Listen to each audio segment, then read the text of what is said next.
Sinokarto. Nggih punika yaran Mukir Sonya Pringgo. Sang Resi Subali kang asta. Raden Kapijaya Anggada. Kang lagya karantan anutuh diri temah.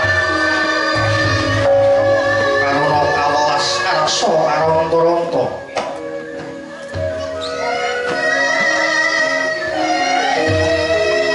Labet denya arsa anget. Lekase Sudarma. Sang Resi Subali. Sung Darma mringnata Prabu Rama Wijaya. Pangkarenan ing penggalih.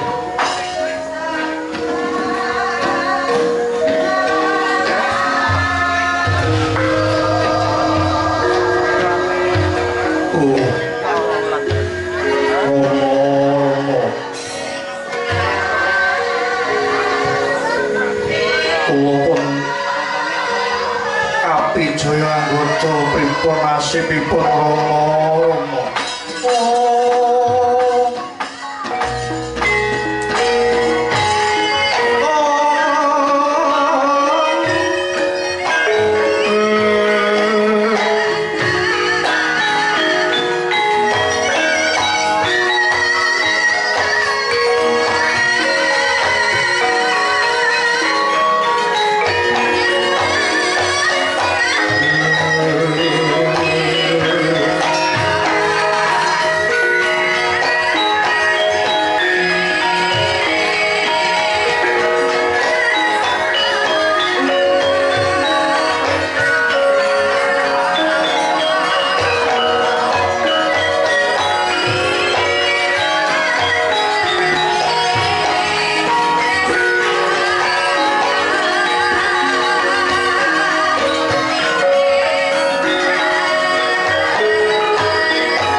Dewa Bathara Kusik Tara Singger anakku Jaya Anggada. Tak sawang lagak lagu lelagianmu beda karo sing wis-wis. Maracoda prasaja marang pun Eyang Jaya Anggada. Inggih Eyang kepara leres dawuhipun Eyang Jembawan kula kepingin ketingalaken dharma bekti kula waras kalian lekas labetipun Swargira Morsi Subali namung dereng manggih marginipun anggen kawula sung dharma menika ingkang damel kodeng bingunging manah kula temah karonta-ronta anutuh diri dumateng siang dangkale badan kawula Yang Jembawan. Oh iya nggih pun Eyang wis ngerti ngene wong arep labuh ngatonake lelabuhan kuwi ya ora gampang ingkang angka kepisan lila kudu ikhlas lahir batin anggone nindakake samubarang gawe aja milah lan milih sakabehing pakaryan ya ingkang loro ya kuwi wani tegese kudu madhep mantep tekate aja miyar-miyar malang tumoleh yen wani aja diwedi yen wedi aja wani-wani kudu nindakake ngalor dadamu yen kowe satriya nggih Jayanggata. Inggih Eyang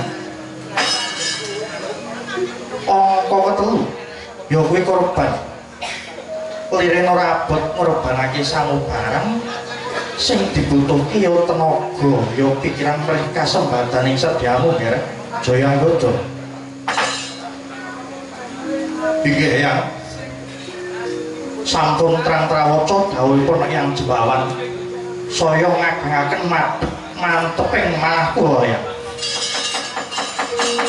keparang anyekseni prasetya kula ya kaprawiran kadigdayan kapinteran kula lahir batin kula dharma bektiaken kunjuk Sri Rama Wijaya ngantos tetesing ludiraka ingkang okasan ya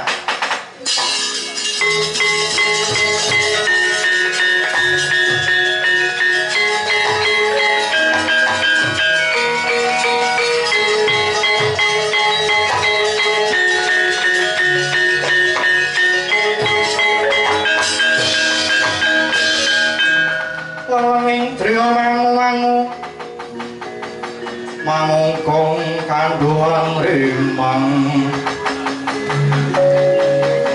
berleno tanpa kandin oh yo nggih Jayanggata pun Eyang kang bakal njampangi sedyamu muga kasembatan sedyamu nggih Jayanggata.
Pasandaran Swelogiri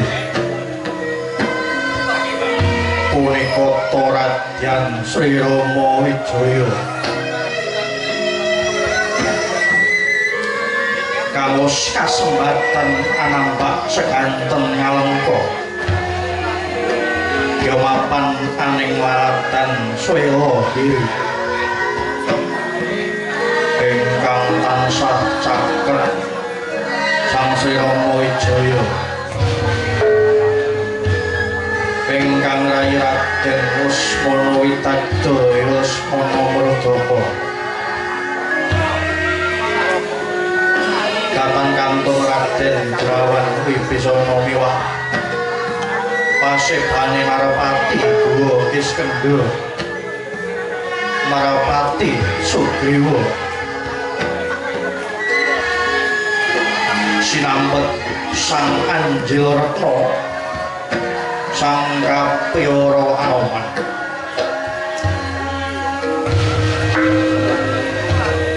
miwah tatan kantun swane risang Jaya Anggada legep penggalira Sang Sri Rama mangu-mangu dinyemedya marurah kalka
kepareng kula monjo atur menawi wonten atur ingkang boten mrangani penggalih paduka kula nyuwun gunge pangsama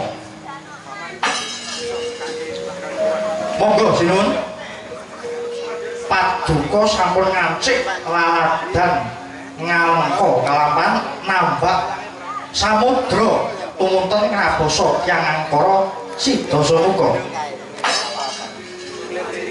Koko Prabu kula sarujuk aturipun Kakang Sugriwa tumunten ngabasa ngalengka inggih sinuwun boten sah tidha-tidha monggo prayogi linurukan samangke kula sinuwun ya Kakang Sugriwa Yayi Lesmana Anoman Saranta dhisik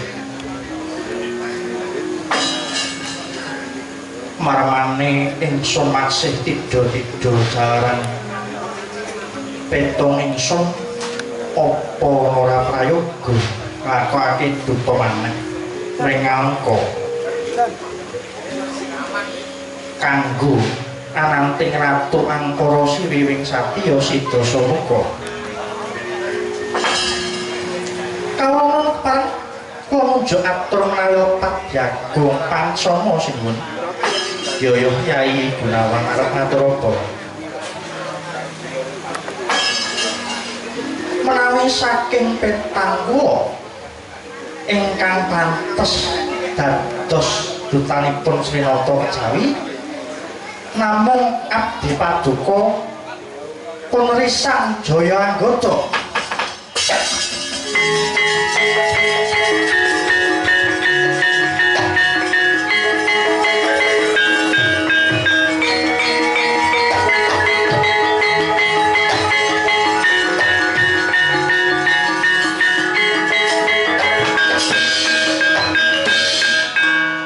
cumangkahang grasa sumbar lindhu ketara kang bumi gonjing kumaludung kuntur ketut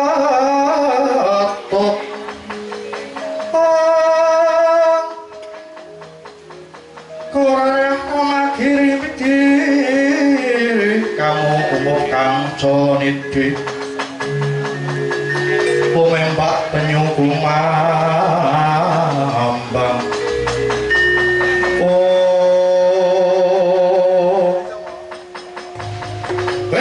Raden Grat nganggo dasar opo kok kudu pulanku si Jaya Anggota ojo-ojo kowe mau ngarep jlomprongake anggota yo ngono piye nyuwun sewu Sang Narpati Sugriwa boten ngomong badhe jlomprongaken Raden Anggota menika boten terus seribu piye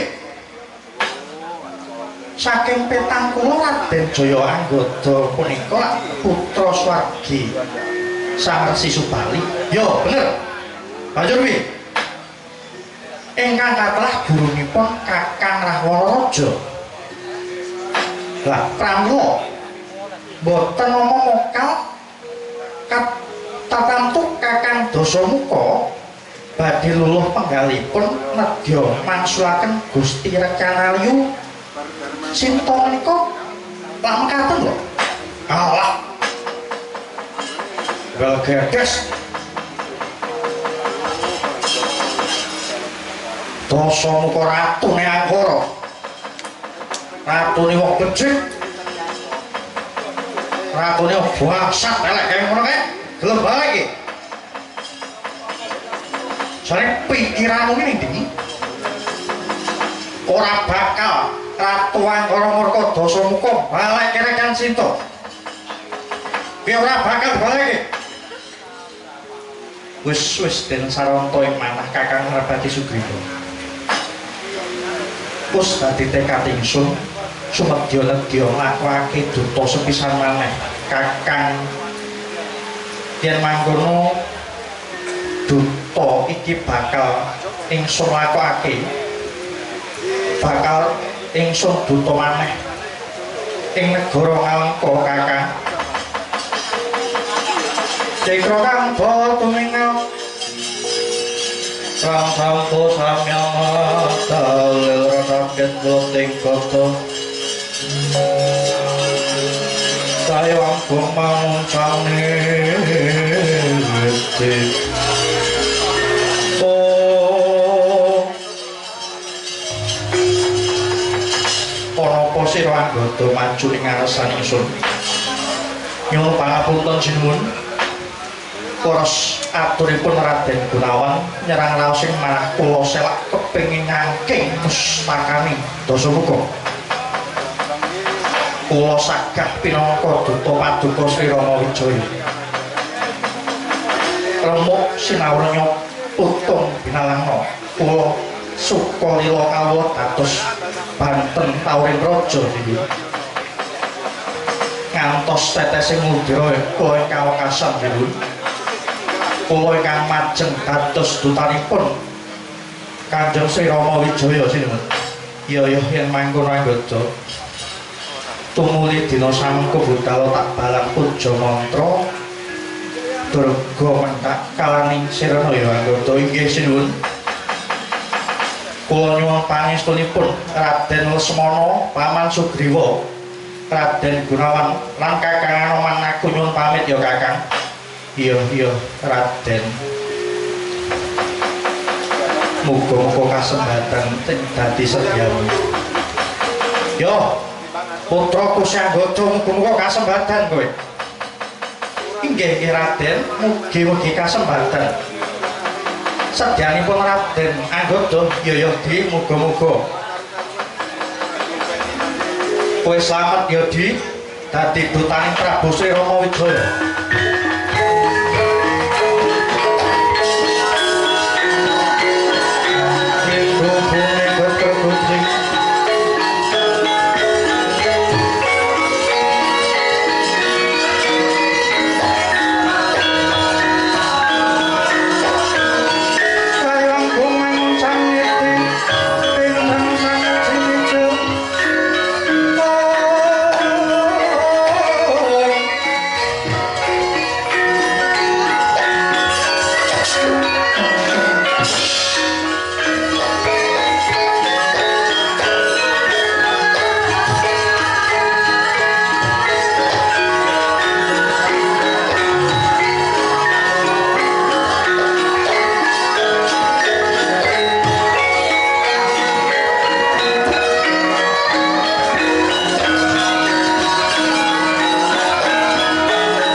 iso mayang ana ing ngarepe halaman rumah dhewe nduk.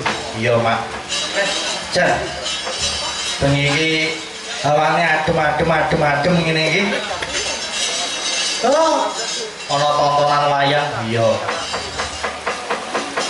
Iki ana uga hari Lebaran dari tahun 2025, Mak. Iya. Wah, Jan. Iki dulur kuyung ngumpuk kabeh. Iya, Mak. Wah, alhamdulillah. Wong-wongku, adik-adikku, mas-masku, mbak-mbakku kabeh padha ngumpuk, Nduk. Iya.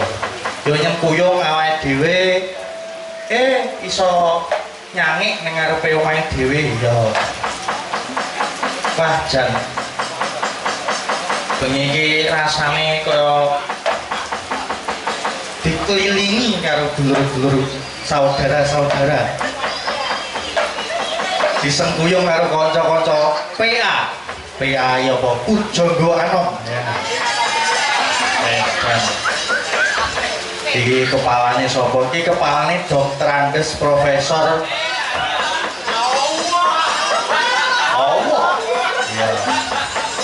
Ya dulure dhewe, Pak. Iya, Mas atur ki ya Mas ponakan dulur dhewe. Ya. Ya alhamdulillah wis kanca-kanca nyengkuyung iki padahal ya lebaran ki ya akeh sing sejarah. Lebaran ki akeh wong apa jenenge iki mudik. Tapi sing mudik kon mulih neh mergo tanggapan, Nduk. Iya. Jan rame tenan dina iki ya, Mas. Hasbunallahu wa ni'mal wakil.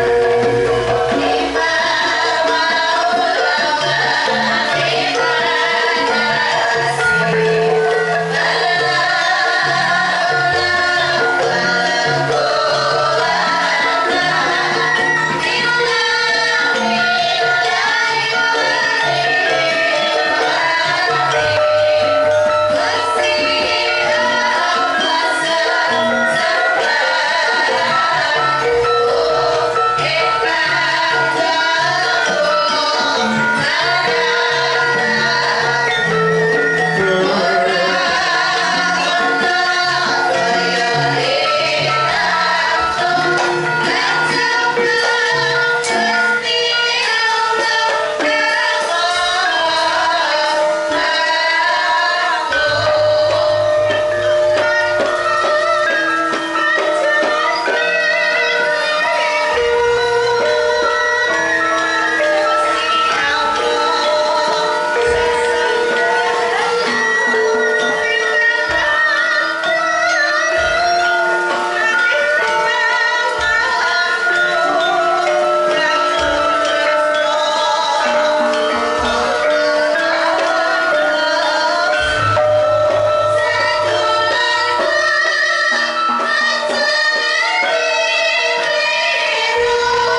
sengkuyung sedulur-sedulur sederek-derek kabeh.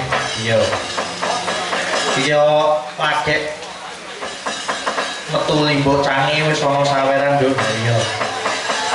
Wis janji sapa iki? Dari fans Ki Bagas lho, aku duwe fans lho Pak. Giliran dulur-dulur iki ora enak sing ngene iki. Ya. Kula iki ora enak jenenge nduk. Ya. Nyuwune apa kok iki nyuwune Sinom Parijoto. Oh, sing nyakar sapa Pak? Sing nyakar apa ya? Penake iki.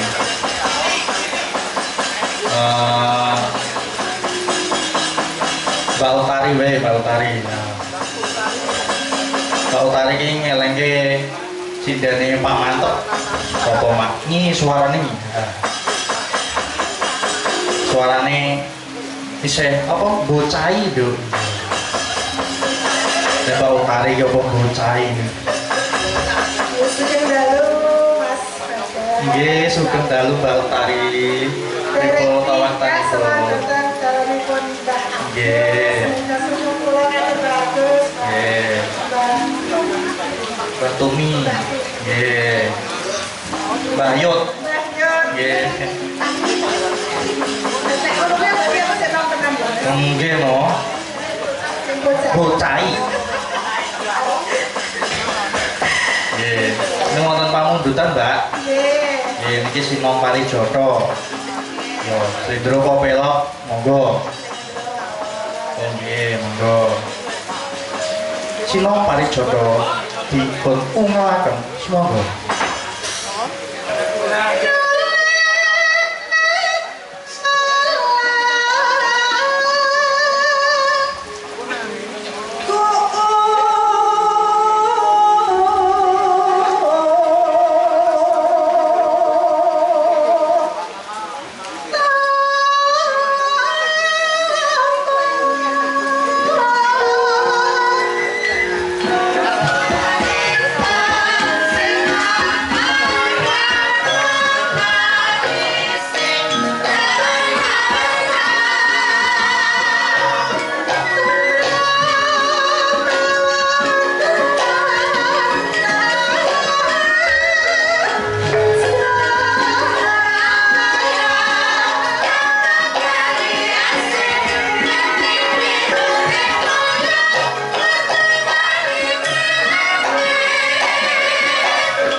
Suarane nduk ya.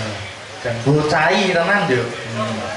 Mas yo wis pinten dan anane putrane pinten? Kok dereng to?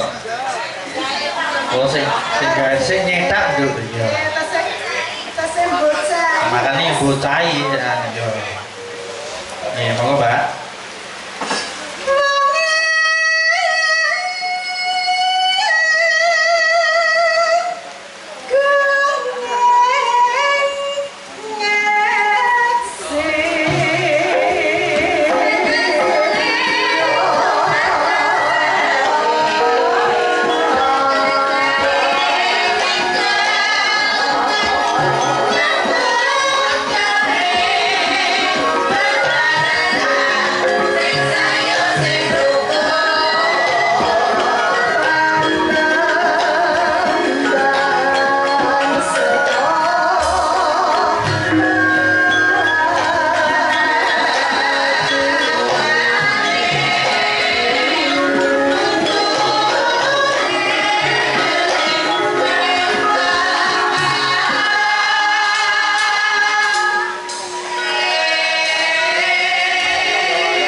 Ijane ana lurah suarane lho. Oh, si kakung ana jane iki. Ya. Sopo, Mak? Ki Wawan. Ya, karo nyarong kaya wong kurang lho. Ya. Di sambi nyaron, sambi nyuling, sambi beduk, sambi pengendang kabeh Ya iya, kanca-kanca ya kabeh iso kok. Iya. Sing ora iso ya mung sing empul. Iya. Ya ono akeh lho muni bocah-bocah iki yo kanca-kanca iki yo wis ono-ono wae. Mas aku ora iso teko latihan, ya aku kebeteng. Kebeteng nang ndi nang omah. Ning omah iki ora kebeteng jenenge. Bocah ya teko. Iya. Ya ono wae.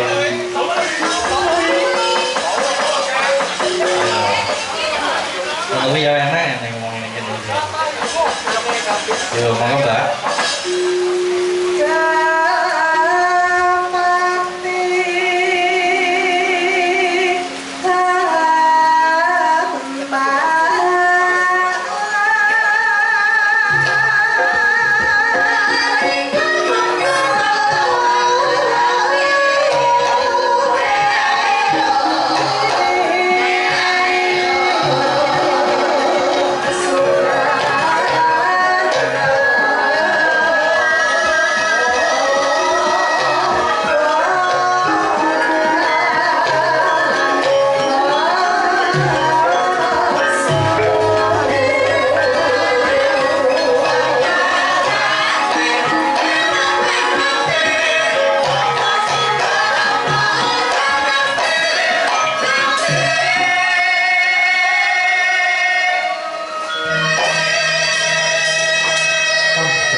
Ini kon sambatan yang semua banget.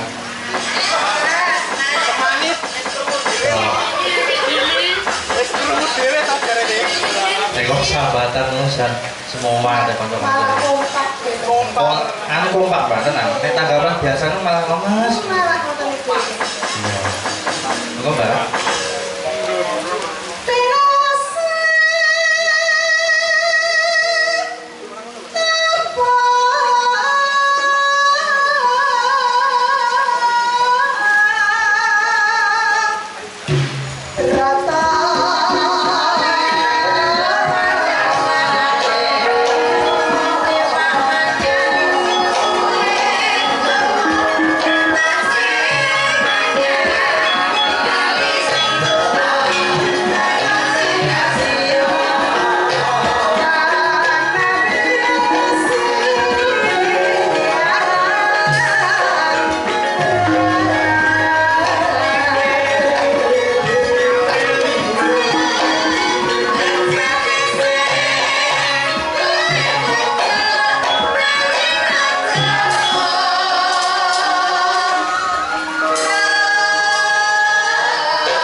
Dikepung dulur-dulur ki ya rada gredeg-gredeg ngono lho.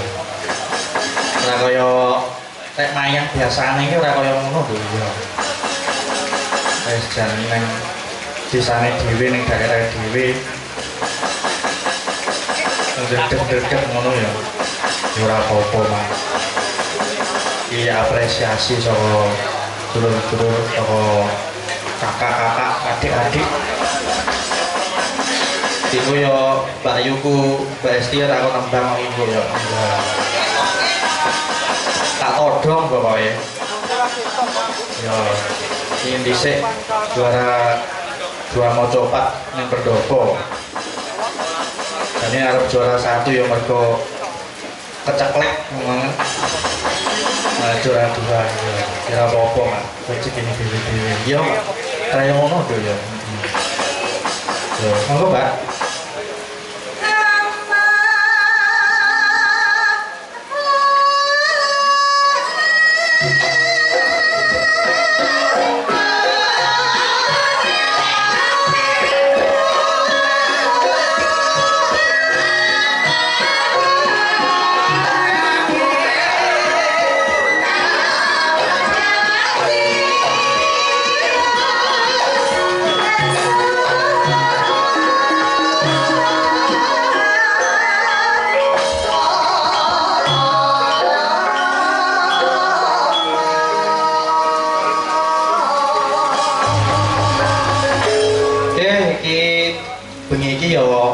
Bintang tamu nih dok ya. Soko mak bintang tamu nih mak. Ki soko dagelan legendaris tahun 1445. Yang legendaris iki. Iya. Bagi sapa mari diunggahke ana Ponsiano dereng nih. Sampun nggih. Ya. Monggo diserampatke monco, monggo, Cok.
dagelane lansia.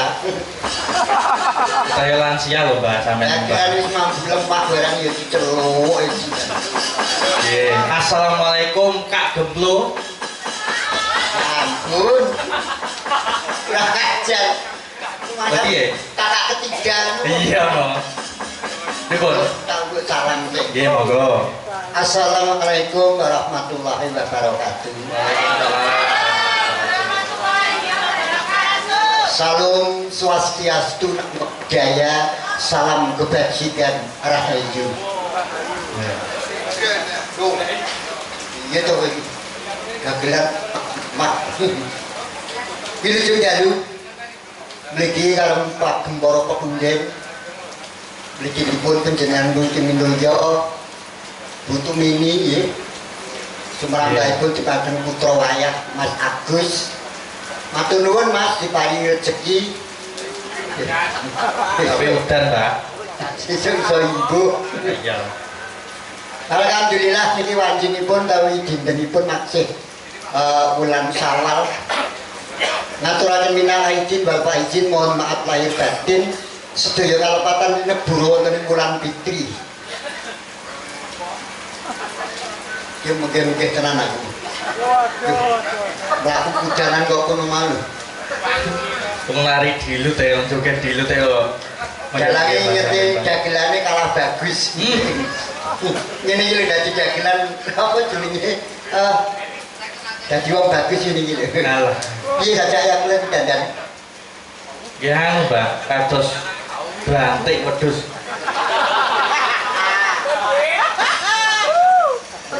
Napa to Mas Agus? Aku kok tempuk ning karo bocah iki. Lah blantik wedhusan ngoten niku to, Mbak, blangkonan to, Mbak. Oh, aja ning omahe dhewe nggih. Namung nggo tingkatan lemben monggo.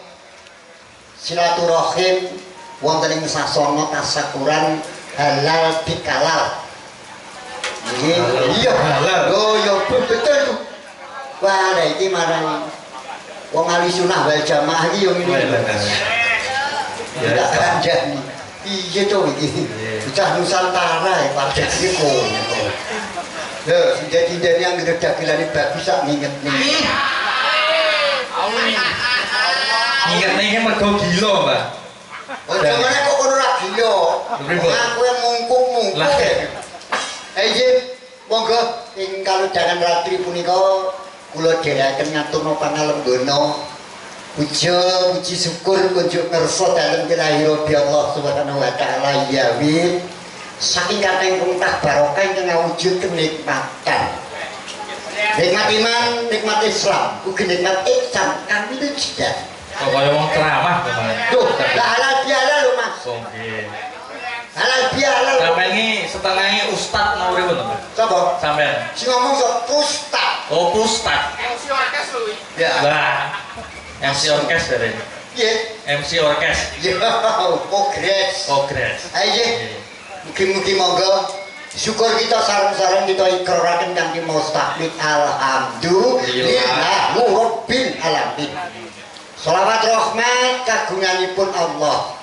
Mugi tansah tetep kalimpahna dumateng junjungan kita Nabi Agung Muhammad sallallahu alaihi wasallam. Dinampa duka minangka Nabi mustikan ing jagat panutuning umat manembah kiblat karana panjenengan dalasan dhuwur sampun kepareng nampi tarbiyatul Islam. Tuntunanipun ngagesan tumuju kautamaan urip wonten keparingipun benjang sepisan. Pikantuk sopatipun dawa ingkang ngangka kalih pitulunganipun jangkep angka 3. Mugi kaakena minangka dadya ewoning umat Muhammad Allahumma amin ya rabbal alamin. Iki wayahe dagel niku. Wayahe dagel. Aku ngene iki wis nang kauman. Selawat jurip dadi pisan iki ya. Kok isin pripun to, Pak? Nggih, Isin pripun sampeyan? wis tuwek Mas. Lah, alah. Iki ana sing ngrasani. Terus pripun? Tuwek ora dindut. Ngawur dunduk. Sadurunge dunduk aku wing disiki yo ya. Nah, kaya wot-wotan. Nggih, wilujeng dalu nika nderek tasakuran yanipun Eyang Tumini nggih. Putrah kula wangsa ingkang kalenggan menika ngepasi wonten ing wulan Syawal ngamuntenaken halal bihalal. Menika kalenggan menika ngraketaken anggenipun pesaderekan nggih menapa menika memperat tali persaudaraan, memperat tali ukhuwah Islamiyah. Lah niki lho Pak, niki sing penting. Silaturahim. Beda lho Pak, meh padha tapi sama serupa tapi tak sama. Silaturahim niku memperat tali silaturahim antara ukhuwah Islamiyah. Kalau silaturahmi, nek silaturahmi kuwi ndelok wong loro. Nggih. Iki lho bedane niki. Oh, nggih. Nah, mulane kudu dijihani tenan. Iki ora mau guyon iki tenanan. Nggih. Kuwi tak kandhani. Dadi silaturahim kuwi kanggo memperat ukhuwah Islamiyah. Ning nek silaturahmi kuwi biasane besuk wong loro. Ngono Mas. Dadi kudu iso milah-milah. Iki tenanan iki. Nggih. Aku ki anu, Mbah. Nggih. Perhatianku ki tertuju pada salah satu jari manismu. Wis iki lho. Nah, kuwi akik napa, Mbah namine? Iki akik tundung larat. Tundung larat ki pripun? Tundung larat iki berarti kan aku mau larat. Ngaku sugih. Ambak no dagelan urung kumpul ngerti ta pundang. Dereng. Aku selama dadi dagelan mulai tahun 1996 sampai saiki omahku 3 lho. Apa yo? Iya kowe. Telu ini ndi ae, Mbak? Sing loro tak dol. Yo kali siji ning. Siji ambruk. Yo ora duwe. Duwe saiki. Oh, omahku kowe tagake 36. Wah, oh kemen lho. Duh, lah tak copot arep ambruk. Oh alah. Rego seyek ngono to. Asem iki. Wilujeng dalu cah bagus. Wilujeng dalu, Mbak. Iya. Piye-piye ya jenenge urip ning donya. Nggih. Iya, kudu kaya ngene iki. Nggih. Dadi ana nganune apa to tegesi wong urip? Apa to tujuane wong urip? Wah, gila. Dhuwur iki. Dhuwur iki ngelmu iki. Sapa? Sampeyan iki. Ilmu. Nggih. Angele nek urung ketemu. Oh, elek. Apa to tegese? Tujuane wong urip ning ndi to? Lah, tujuane napa, Pak? Urip. Ya karo sakarepmu. Oh. Lah kemane kowe to? Sakarepmu per Entai nggih. Entai mangsa. Ini lho Mas. Nggih, pripun, Pak? Sing baku tak suwun keluarga Agung ana ing dalem kauman. Nggih. Yuk digedheke nggone zikir. Nggih. Dikusukake nggone ndonga nang ngarsane Gusti Allah. Nggih. Ing parajab manggih karahayon katentreman kawilujengan keluarga sak putuwe. Ngene lho Mas. Aku pengen petuk cah sinden sitok iki. Sapa ya aku ngerti ya Mas. Oh ya jelas. Kuwi tek kuwi lho. Paling pojok kula dhewe Mas. Iya. Mami. Monggo Pak Mami kene dibaturi aku. Pak Mami. Monggo monggo Pak Mami.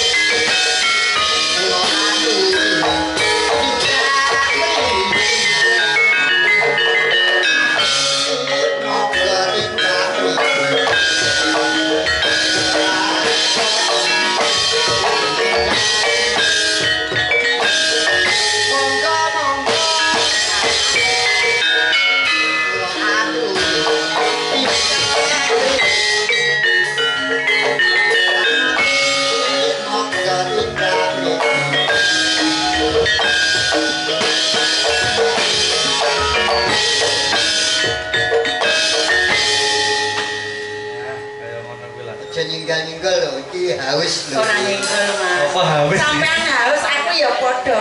Padha karo sampean Mas. Padha haus. Nggih, saderengipun ngaturne uluk salam ya Mas. Assalamualaikum warahmatullahi wabarakatuh. Waalaikumsalam. Matur sembah nuwun dumateng keluarga Mbah Tumini karo Mas Agus saputra saputra wayang putu canggah ya iki lho pareng deg-deg. Jadi wong sedekah ki ora mujudake marang bondo donya. Ora. Sedekah rasa kuwi wis gawe senenge wong liyan kamu gerane gedhe. Karo kumpulne anak putu. Lho jenenge nek wong dadi ahli sedekah kuwi ora bakal lokak kuwi malah kebak. Iki waton linambaran iman lan ikhlas. Lan sak sampunipun gebiyakan ing dalu menika ngiras wonten halal bihalal ya. Panjenenganipun madalah. Rasa ninggal-ninggal. Iki lho lek Padeprono kan aku rada mundur ya ta. Sak bubare wayangan pun iki muga-muga lumintu. Amin. Ya. Lumeber ngetan mulon ngalor ngidul. Amin. Oh, iya to. Iya. Heeh, gek terus awakmu katut. Katut banyu. Banjir, terus banjir.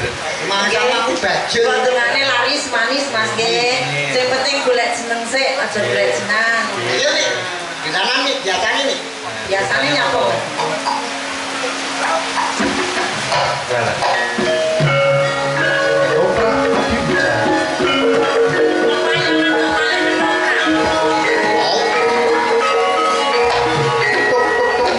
Poro pamirsa. Iki jendali sekecap kolongga anti madu kali tunggal. Kepandian keluarga Agung Sandiwara Seni Jawi kekapruk ketoprak. Cali punika anggelar satu ding lampah. Dimajine Candi Roro Jogja. Bandung Bondowoso. Cali punika ngaturaken sumangga kaskecakno kanthi Reno Renane Pegali Mirsanono saengga paripurna pagelaran cali punika. Sumangga